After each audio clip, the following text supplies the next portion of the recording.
জানো, কতবার তোমায় ফোন করতে চেয়েও করা হয়নি, কত শত এসএমএস লিখেও পাঠানো হয়নি। যতবারই মন চেয়েছে তোমার সাথে কথা বলতে, ততবারই পরক্ষণে মনে হয়েছে না থাক, আমাকে ছাড়াই যখন তুমি ভালো থাকা শিখে গেছো, তবে তোমার বিরক্তির কারণ হয়ে কী লাভ।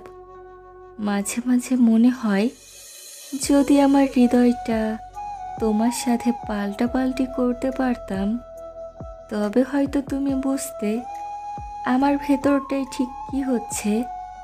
জানো তো, তোমার অবহেলা আমাকে প্রতিনিয়ত ভেঙেছে একটু একটু করে। অভিমানে কত কেঁদেছি, কিন্তু আমার সেই অভিমানের ভাষা তুমি কখনোই বোঝোনি।